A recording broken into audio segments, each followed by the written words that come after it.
Hello armies, ആരാണ് Kim Ji Hyun? BTS officially debut ചെയ്യുന്നതിന് മുമ്പ് കിം ജി ഹ്യൂൻ BTSുമായി മറ്റ് 20 പേരുടെ കൂടെ ട്രെയിനിങ് ചെയ്തിട്ടുണ്ട്. അദ്ദേഹം BTSന്റെ ഡെബ്യൂട്ട് സോങ് ആയ നോ മോർ ഡ്രീംസിന് വേണ്ടിയും പ്രാക്ടീസ് ചെയ്തിട്ടുണ്ട്. K-pop ഗ്രൂപ്പായ BTS 10 വർഷം കൊണ്ട് വേൾഡ് മുഴുവൻ പോപ്പുലറായി. BTS ആർമീസ് ആകട്ടെ ഓരോ മെമ്പേഴ്സിനെയും ഈക്വലായി സപ്പോർട്ട് ചെയ്യുന്നു. ഇവർ ഡെബ്യൂട്ട് ചെയ്യുന്നതിന് മുമ്പ് മറ്റ് ട്രെയിനീസിന്റെ കൂടെ സെവറൽ മന്ത്സ് പ്രാക്ടീസ് ചെയ്തിട്ടുണ്ട്. ബട്ട് കൊറിയൻ എന്റർടൈൻമെന്റ്സിലെ ടഫ് കോമ്പറ്റീഷൻസ് കാരണം കുറച്ചു പേർക്ക് മാത്രമേ ഡെബ്യൂട്ട് ചെയ്യാൻ സാധിക്കൂ.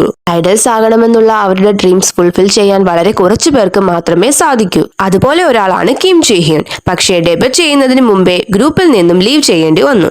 2 years മുമ്പുള്ള ഒരു ഇന്റർവ്യൂവിൽ കിം ജി ഹ്യൂൻ റിവീൽ ചെയ്തു താൻ BTS മെമ്പേഴ്സിന്റെ കൂടെ ഡെബ്യൂട്ട് ചെയ്യാൻ പ്രാക്ടീസ് ചെയ്തിട്ടുണ്ടെന്നും നോ മോർ ഡ്രീം സോങ്ങിന് വേണ്ടി പരിശീലിച്ചിട്ടുണ്ട് എന്നും. കൂടാതെ അദ്ദേഹം അവരോടൊപ്പം ഡോംസിൽ ഉണ്ടായിരുന്നപ്പോഴുള്ള മെമ്മറീസും ഫോട്ടോസും എല്ലാം ഷെയർ ചെയ്തിരുന്നു. BTS മെമ്പേഴ്സിന്റെ കൂടെ റൂം ഷെയർ ചെയ്ത കാര്യങ്ങൾ പറയുമ്പോൾ കിം ജി ഹ്യൂൻ പറയുന്നുണ്ട്, ഡോംസ് ഒക്കെ വളരെ ചെറുതായിരുന്നു, അത്ര നല്ല ഗുഡ് ഷേപ്പിലൊന്നും ആയിരുന്നില്ല. ഇവരാണെങ്കിൽ ഉറങ്ങുമ്പോൾ കിടക്കുന്നത് അംജുൻ കിടന്നത് ബോട്ടം ബങ്കിലും സുഗയാണെങ്കിൽ ടോപ്പ് ബങ്കിലും ജെഹോപ്പ് ഓപ്പോസിറ്റ് സൈഡിലെ ബെഡിലും ഞാൻ അതിന്റെ തൊട്ടുമുകളിലെ ബെഡിലായിരുന്നു കിടന്നിരുന്നതെന്നും അദ്ദേഹം പറയുന്നു. യങ്ങസ്റ്റ് മെമ്പേഴ്സ് ആയ ജിമ്മിനും വിയും ജെങ്കുക്കും ഫ്ലോറിലായിരുന്നു കിടന്നിരുന്നതെന്നും ഇദ്ദേഹം പറയുന്നുണ്ട്.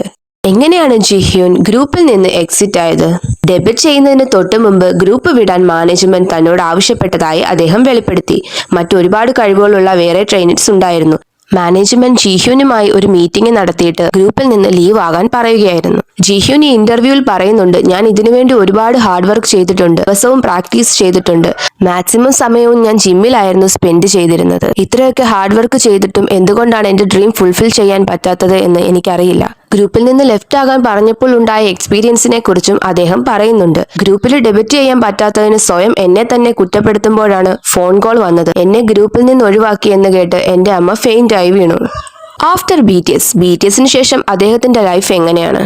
ജിഹ്യൂൻ പറയുന്നുണ്ട്, ആളുകളൊക്കെ എന്നോട് ചോദിക്കാറുണ്ട്, നീ BTSനെ ഓർത്ത് ജലസ് ആണോന്ന്. അപ്പോൾ ജിഹ്യൂൻ പറയുന്നുണ്ട്, ജലസ് ആണോ എന്ന് ചോദിച്ചാൽ അവരുടെ ഫെയിമിലോ മണിയിലോ ഒന്നും എനിക്ക് ജലസിയില്ല. പക്ഷെ അവരിപ്പോഴും ഒരുമിച്ചാണല്ലോ, അവരുടെ ഫ്രണ്ട്ഷിപ്പ് മെയിൻറ്റെയിൻ ചെയ്തു പോകുന്നുണ്ടല്ലോ, അത് ഞാൻ ഇല്ലല്ലോ എന്ന് ഓർക്കുമ്പോൾ മാത്രമാണ് എനിക്ക് ജലസി തോന്നുന്നത്. ജിഹ്യൂൻ ഇപ്പോൾ കൊറിയൻ വെറ്ററൻസ് ഹെൽത്ത് സർവീസിൽ ഇന്റേൺ ആയിട്ട് വർക്ക് ചെയ്യുന്നു.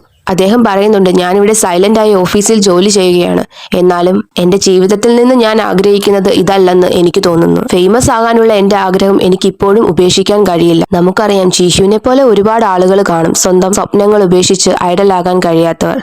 പക്ഷെ ജിഹ്യൂനെ നോക്കൂ, അദ്ദേഹം ലൈഫിൽ ഗീവ് അപ്പ് ചെയ്തിട്ടില്ല. BTSന്റെ 8th മെമ്പർ ആയിരിക്കേണ്ട ആളായിരുന്നു ജിഹ്യൂൻ. പക്ഷേ BTS പോലൊരു ഫേമസ് ഗ്രൂപ്പിൽ നിന്ന് ഡെബ്യൂട്ട് ചെയ്യുന്നതിന് മുമ്പേ ലെഫ്റ്റ് ആയി പോകേണ്ടി വന്നെങ്കിലും അദ്ദേഹം ഇതുവരെയും ലൈഫിൽ ഗീവ് അപ്പ് ചെയ്തിട്ടില്ല. ജിഹ്യൂൻ ഒരു യൂട്യൂബ് ചാനലൊക്കെ ഉണ്ട്. ലൈഫിൽ എന്തൊക്കെ വന്നാലും ഗീവ് അപ്പ് ചെയ്യില്ല, ഞാൻ ലൈഫിൽ മുന്നോട്ട് തന്നെ പോകും എന്ന് ജിഹ്യൂൻ പറയുന്നു. ശരിക്കും ജിഹ്യൂന്റെ ലൈഫും ഒക്കെ ഒരു മോട്ടിവേഷണൽ സ്റ്റോറി തന്നെയാണ്. അദ്ദേഹത്തിന്റെ യൂട്യൂബ് ചാനലിൽ അദ്ദേഹം BTSുമായിട്ടുള്ള എക്സ്പീരിയൻസും അതിനെക്കുറിച്ചുള്ള വീഡിയോസ് എല്ലാം ഷെയർ ചെയ്തിട്ടുണ്ട്. നെക്സ്റ്റ് വീഡിയോയിൽ കാണാം. Bye armies.